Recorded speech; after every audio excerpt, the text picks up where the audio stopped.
here. Thank you so much for joining me, and thank you so much for all of your previous likes, views, comments, suggestions, subscriptions, and all of that jazz. I seriously appreciate it. We should hit 9,000 this week, and it's absolutely amazing. And I love you all to death, and I would like to have your babies. Today we're going to talk about, I don't know, something I've been thinking about for a while. A video I've been thinking about for a while. Basically, this is the top 5 changes I would make to Rise of Empires: Ice and Fire. Changes that I think would be for the better of the game. Changes that I think would increase the enjoyment of the players of the game, and changes that I think would make the game slightly fairer. Now, I'm going to say I come at this from my perspective, which is I've been playing for about a year or so. I'm not a very aggressive player. I'm quite a casual player, and I like to, I enjoy the social aspect of the game as much as I enjoy the being very good at it. You know, it's not for me to be the best player. It is for me to have the most fun. That's why I play games, is to have fun. And being the best is not necessarily a precondition for me to have fun, if you know what I'm trying to say. So these are my 5 ideas. A lot of people are going to disagree with most of these, and you're welcome to put your ideas down below, and maybe we can do a discussion about this in another video or a live stream at some point. However, let's start it off. My first idea for changing the game, and these are not necessarily ranked in order of what I think is important, but my first idea for changing the game up a little bit and making things a bit easier is to reduce the amount of Reign of Chaos duels to 2 a week instead of 3 a week. Okay, so currently during Reign of Chaos event, everybody duels on a Tuesday, Thursday and Sunday. These duels can last up to 3 hours long, and then there's usually clean up, taking away people's tiles, you know, healing, all that kind of stuff that happens afterwards. While that is all good and proper, asking people to spend 3 to 4 hours 3 days a week, which is 12 hours minimum on this, is a lot. And that doesn't even count the fact that you were probably spending a couple of hours on a Monday, on a Wednesday, on a Friday, and on a Saturday during kill event. So now you're talking that the game is asking you to spend upwards of 20 to 30 hours a week playing, which is a job. And I should know because I've been doing it for about a year. But that's massively quite intensive as a game playing experience. Now, obviously, a lot of people, you know, may have more time, less time, all this kind of stuff. I feel by reducing the amount of duels by 1, you just ease up some of the requirements and open the game up to some people who might not be available 3 days a week just to come in and play a game for 3 hours type of thing. So I just think that'd help level out the playing experience for a lot of people. Number 2, definitely need to fix chat. There's obviously in chat, there's a number of words you can't say. You can actually swear, but then there's some words you can't say. It's also very hard to send messages. There's some words that are always starred and blocked out. You can't add links or anything like that. Now, I understand a lot of this is to stop spamming, is to stop all of that kind of stuff. However, it does seem that it's gone a bit too far, and chat becomes quite an annoying thing to be able to use in order to share information easily. It would also be great if we could share pictures, but I mean, that obviously might be something to do with, you know, other stuff that I don't really know, technical stuff, but that would be good. If chat could just be a bit fixed up, I think that would be awesome. Number 3 is probably the most controversial thing, is remove the ability to have farms.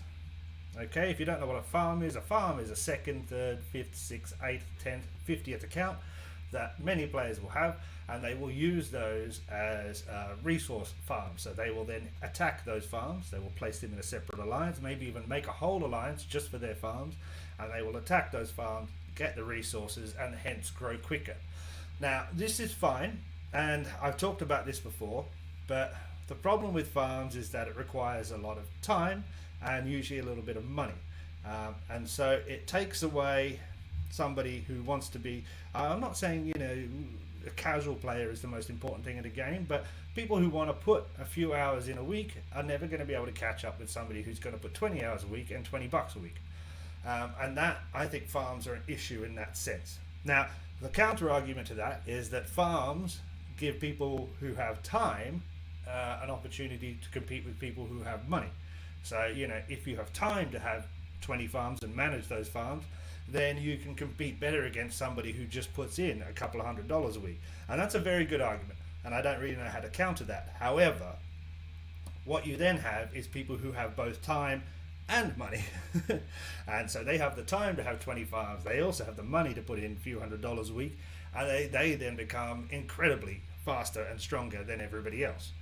That is the issue as I see it. And then with farms, what you have is the ability to use bot farm accounts. So you can basically pay websites to run, you know, software that will farm for you. You can pay actual people to run that sort of stuff. And, you know, none of that, again, is, you know, bad per se, but it's not necessarily, in my view, in the spirit of playing a game. If I'm playing a game, I'd like to be versus one guy and just, you know, it kind of to be a level playing field. And I think farms distort that a lot. Again, I don't know the technical bits behind it, or whether or not they could reduce farms or remove them, because I'm sure there's ways to get around email blocking and IP addresses and all that kind of jazz. But I do think that removing farms would make it a lot easier for a lot of new people to join the game. And I do want this game to be quite successful. You know, it's something that I play a lot. I've been playing for a long time and I have a lot of good friends in the game. I want this to last for a number of years so that I can still have this enjoyment. But it seems to me that recently, you know, I've been seeing players with, you know, 30 or 40 farms around them, and that's just like, it's just too much. It's too unbalanced in that direction, in my view. Number 4 idea is to revamp the way alliances work. Basically, in an alliance you have a, whoops, that's not alliances. In an alliance, obviously you have an R5. An R5, you then have 8 rank 4s, you then have 30 rank 3s, and the rest, so you can always have 100, the rest are between R2 and R1s, and then you can have new members popping in here.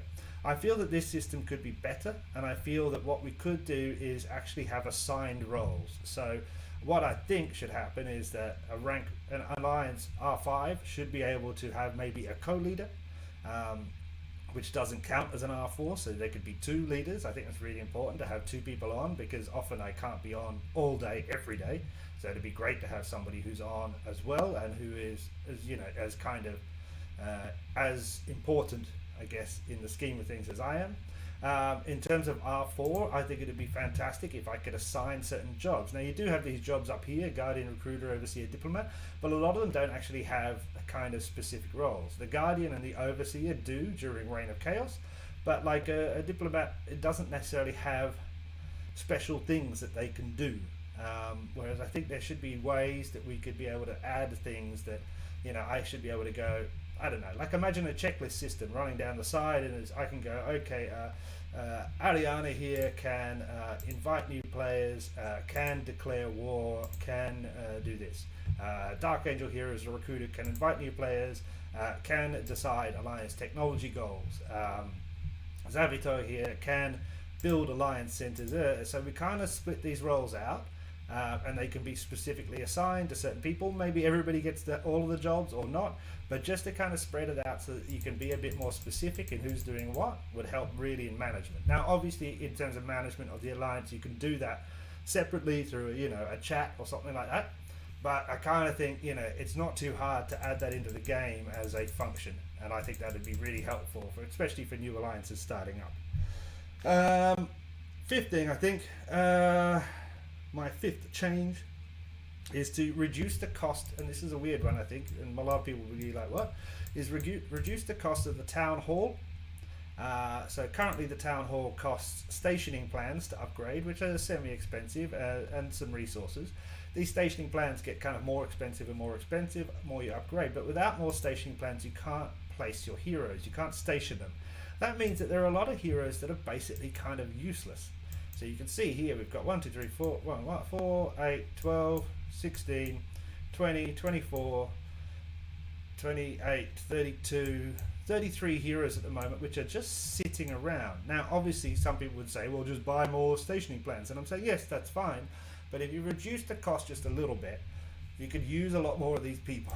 and otherwise we wouldn't just have them wasting. You know, even a non-paying player is going to get some orange heroes, is going to get some of these good purples and blues up here, and then you're just going to have a load of people down here that you just end up splitting out constantly, and then you constantly get them on your free rolls, and they just are kind of useless. All they do is kind of sit here, then be turned into medals, and then you get them again, you turn them back into medals. So my view is, by reducing the stationing plan cost, the town hall cost, upgrade cost, you could then use these other heroes, which would be a really good thing, and that would maybe potentially reduce the kind of importance of orange heroes, which, while I do agree should be very important, you know, that would then spread the kind of load, the hero load, a little bit onto some of these other heroes. Again, just my ideas. So basically, running those down again, I would reduce the amount of duels you have in Reign of Chaos each week. I would fix the chat. I would remove or limit the ability to have multiple farms. I would revamp the alliance structure and how you can assign tasks to certain members of the alliance. And I would reduce the cost of the town hall and stationing plans so that you could then utilize more heroes in a better way instead of having them sit around wait for you to destroy them, so to speak. So, what do you think? What are your ideas? Let me know down below. If you agree, disagree, please be polite. You know, this is just my ideas. If you're going to come in here and say, you're an idiot, can't do that, then I'm going to kick you off the chat. But please be polite. Let me know your ideas. I'm not saying that the developers are ever going to do this. I don't think they've ever answered a single message or email I've ever sent. But who knows, with enough people watching it and enough people sharing it and talking about it, then maybe somebody will take notice and some things could change. And as I said, I'm not saying these are the best ideas, but maybe we can come up with a next set. Yeah, this could be, you know, draft 1 of the 5 changes to Reign of Chaos to Rise of Empires that would help the game.